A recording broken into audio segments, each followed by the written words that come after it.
The morning began like any other with a surge of excruciating pain tearing through my body and my father's voice echoing through the door. "Sophia, get up now. You're not missing another day of college." I was 19, and for the past 3 months, my body had been betraying me in ways I couldn't understand. The pain always started in my lower back, spreading like wildfire through my limbs until even breathing felt unbearable. But in our house, pain was just another word for weakness. I said, "Get up." The door burst open, and my father, James Mitchell, appeared in his immaculate business suit, his face already flushed with anger. As a prominent executive image meant everything to him, and having a lazy daughter didn't fit the perfect family picture he'd built. "Dad, please," I whispered, struggling to sit up despite the stabbing pain in my spine. "Something's really wrong. I need to see a doctor." His laugh was cold, slicing through the air like ice. "A doctor? For what? So you can waste more of our money proving there's nothing wrong with you." He wasn't entirely wrong. 3 different doctors had run basic tests finding nothing obvious, but none had agreed to do the deeper testing I'd been begging for. Each time, my father's imposing presence and his insistence that I was just acting out had convinced them to take his side. My mother, Claire, peeked into the room. Her face was etched with worry, but she said nothing. She'd stopped defending me weeks ago, ever since Dad threatened to cut off my college tuition if she kept encouraging my behavior. "Get dressed," Dad ordered, yanking the blanket off me. "You have 10 minutes. The simple act of standing sent waves of agony crashing through me. I clutched the dresser for balance, but my legs gave out and I collapsed. My father didn't move to help. He just stood there, his face twisted with fury.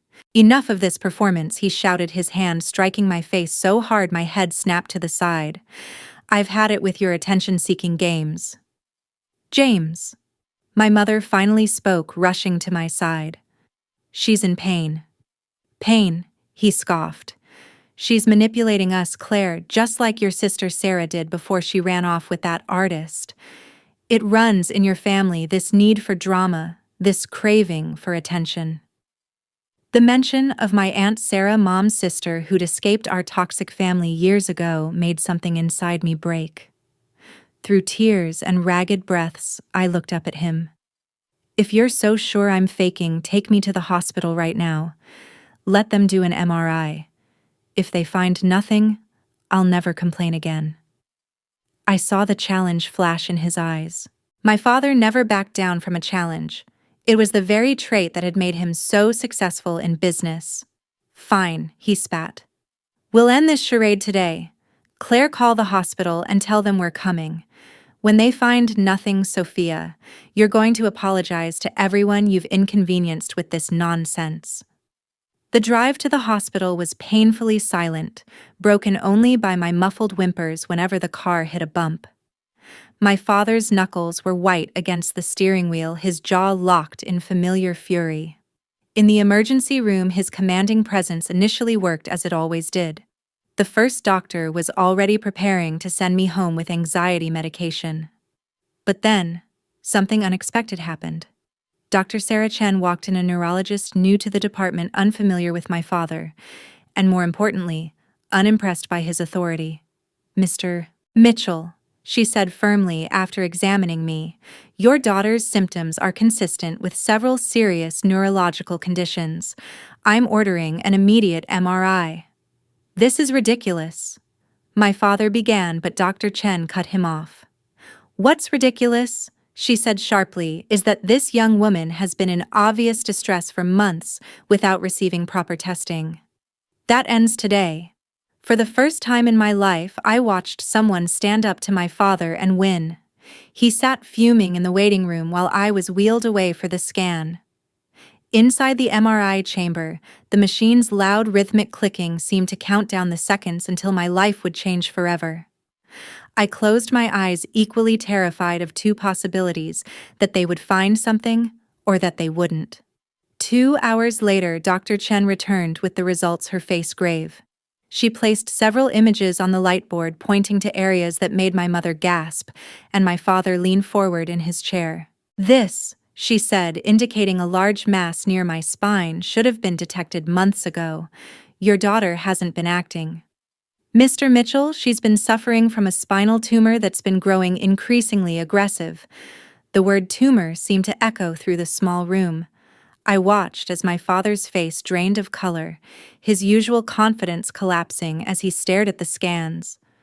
But she's only 19? He whispered, his voice suddenly small. She can't. I didn't. She needs immediate surgery. Dr. Chen continued, her voice gentler now. The good news is that we caught it before it could cause permanent damage, but only just barely. My father turned to look at me, and for the first time in my life I saw his eyes fill with tears. The hand that had struck me only hours earlier now trembled as he reached toward my face, stopping short of the bruise he had left behind. The mighty James Mitchell was breaking, and this was only the beginning. The days following my diagnosis unfolded in a strange, suspended reality. My father, a man who had built his entire life on control and authority, seemed to shrink with each passing hour. The bruise on my cheek faded, but its ghost lingered in his eyes every time he looked at me. Dr. Chen scheduled my surgery for the following week. The tumor's position is precarious, she explained. We need to act quickly, but the procedure carries risks. There's a chance of paralysis if anything goes wrong. I watched my father during these meetings. The man who once dominated every room now sat silent, scribbling frantic notes with trembling hands. During one consultation, when Dr. Chen mentioned possible complications, he actually excused himself. My mother later found him vomiting in the bathroom. The night before my surgery, I couldn't sleep. The pain was constant now, but it wasn't what kept me awake. From down the hall came sounds I had never heard before, my father crying. I did this? His voice carried through the thin walls. I made it worse, Claire. Our baby was suffering, and I hit her. What kind of monster am I? My mother's reply was too soft to hear, but his sobs continued. The man who had never shown weakness, who had always said tears were for the weak, was now breaking apart. Using the wall for support, I made my way to their door. It was slightly ajar, and through the narrow gap I saw my father on his knees, his head buried in my mother's lap, as she gently stroked his hair. I keep seeing her face, he choked out. Every time she fell, every time she begged for help, I punished her. I called her weak. I struck my sick child. Before I could step back, he looked up and saw me. For a long moment, we just stared at each other, me leaning weakly against the doorframe, pain coursing through my body, and him kneeling on the floor with tears streaming down his face. Sophia, he whispered my name, sounding like both a prayer and a plea. I wanted to turn away to cling to my anger, but something in his shattered expression held me there. He rose slowly, moving toward me as though I might break at the slightest touch. I don't know how to fix this, he confessed, his voice raw and trembling. I don't even know if it can be fixed. Another wave of pain struck, stealing my breath and forcing me to stumble. This time, instead of demanding that I stand straight or accusing me of exaggerating, my father caught me, gently guiding me to sit on the edge of their bed. Remember when I was 7, I said through clenched teeth, and I fell off my bike. You made me get back on right away. You said pain was just weakness leaving the body. He flinched, the memory hitting him like a blow.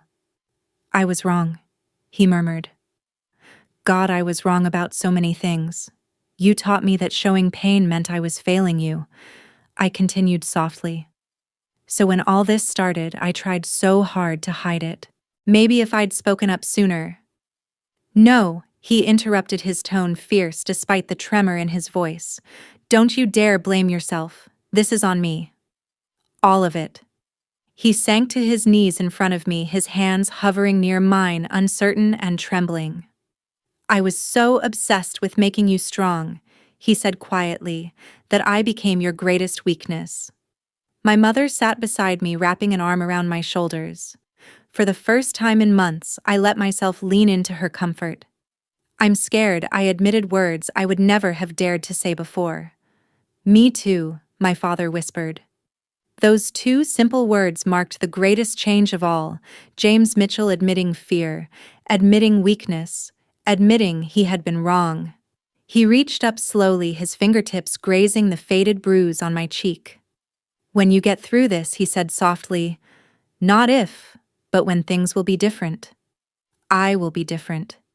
How can I believe that, I asked, my voice trembling with years of doubt. "Because I've never been more terrified of losing anything in my life," he said, his voice breaking. "Not my company, not my reputation, nothing. You're my daughter, and I almost let my pride blind me to your pain. I don't deserve your forgiveness, but I'm begging for the chance to earn it." Later that night, as I lay in bed trying to find a position that hurt less, my door creaked open. Instead of the sharp, commanding tone I had grown used to, my father entered quietly, carrying a chair. I thought, "Maybe I could sit with you for a while?" he asked hesitantly. When I nodded, he settled beside my bed. "Try to rest. I'll be right here." As I drifted between sleep and pain, I heard his low voice in the dark. "I remember the day you were born," he murmured, likely thinking I was asleep. "You were so small, so perfect. I promised I'd protect you from everything. Instead, I became something you needed protection from. Please, God, give me the chance to make this right." Morning would bring the surgery and all its uncertainties. But that night, as I watched my father keep his silent vigil, I understood something new. Sometimes the hardest tumors to remove aren't the ones that show up on an MRI. When I awoke the next morning, he was still there. My father sat slumped in the same chair, his suit wrinkled, his face unshaven. For the first time in my life, James Mitchell, the man who once fired an employee for wearing the wrong shade of blue, looked utterly undone. As the nurses prepared me for surgery, my father stayed close, his eyes following every movement, every small flinch of pain that crossed my face. When Dr. Chen arrived to explain the procedure one last time, he asked questions in a voice I'd never heard before, quiet, uncertain, almost pleading. "Please," he said, as they began to wheel me away. "She's my little girl." Such simple words, but ones he had never spoken before. I had always been his legacy, his protégé, the future of the Mitchell name. Never just his little girl. The last thing I saw before the anesthesia pulled me under was my father's hand pressed against the viewing window, tears streaming down his face. I learned later that during the 8-hour surgery, my father never once left the waiting room. My mother tried to make him eat, but he couldn't. When his assistant called about an emergency board meeting, he simply said, "My daughter is in surgery," and told her to hand his position to someone else. "The company can burn to the ground for all I care." When Dr. Chen finally emerged, her face was pale with exhaustion, but lit with a smile. "We got it all," she announced. "The tumor's gone, and there's no sign of paralysis." My father, the man who had built his life on composure and control, collapsed to his knees right there in the waiting room. His sobs echoed down the sterile hallway, years of armor and pride falling away in an instant. Recovery was slow and painful, but this time it was different. Every grimace of pain wasn't met with accusations of weakness, but with gentle care. My father learned from the nurses how to help me walk, how to track my medication schedule, and how to support me through physical therapy. One afternoon, about 2 weeks after the surgery, my physical therapist commented on the change. "Your father's like a different person," she said as we worked on my mobility. "When you first came in, he was intimidating. Now he's the most attentive parent I've seen." She was right. The transformation was remarkable. The man who once refused to miss work for my school events now spent hours helping me relearn how to walk. His phone, once practically glued to his hand, stayed silent in his pocket. A month into my recovery, he came into my room carrying a small box. "I've been going through old things," he said, sitting carefully on the edge of my bed. Inside were hundreds of photographs chronicling my childhood. He lifted one out, a picture of me at 6 years old trying to climb a tree. "This one," he said softly. "You fell right after this was taken. Instead of comforting you, I made you climb it again. I thought I was teaching you resilience." His voice cracked. "But what I was really teaching you was to ignore your own pain." He showed me picture after picture, each one accompanied by a memory and an apology. The father, who had never once admitted fault, was now acknowledging every mistake every time he had chosen pride over love. "I'm stepping down as CEO," he said, suddenly closing the box. "The board can find someone else to run things." "Dad, you don't have to." "Yes, I do," he interrupted gently. "I've spent your whole life choosing that company over you." "Never again." 3 months after the surgery, Dr. Chen declared me tumor-free. The scars were healing and my strength was returning. But the biggest change wasn't physical, it was in the way our family functioned. My father began therapy both alone and with me. He learned to talk about his feelings instead of burying them, to show vulnerability instead of demanding perfection. The man who once ruled through fear now asked for family game nights and insisted on Sunday dinners. 6 months to the day after my diagnosis, he organized a family dinner. As we sat around the table, me now able to sit comfortably, Mom smiling more than I'd ever seen, and Dad dressed in jeans instead of his usual tailored suit, he raised his glass. "To second chances," he said, his voice thick with emotion. "And to my daughter, who taught me that true strength isn't about never falling. It's about having the courage to get back up, and the wisdom to help others when they fall." Looking at him then, it was almost impossible to believe this was the same man who had once struck me for showing weakness. The tumor that had nearly taken my life had also torn down the walls we'd been trapped behind for years, revealing a father I'd never truly known. And to healing, I added raising my own glass. All kinds of healing. His eyes met mine, and in them I saw not the stern executive or the unyielding father, but simply a man who had learned the hardest lesson of his life, that sometimes our greatest strength is born from admitting our greatest mistakes. And sometimes the things that threaten to break us are the very ones that finally set us free.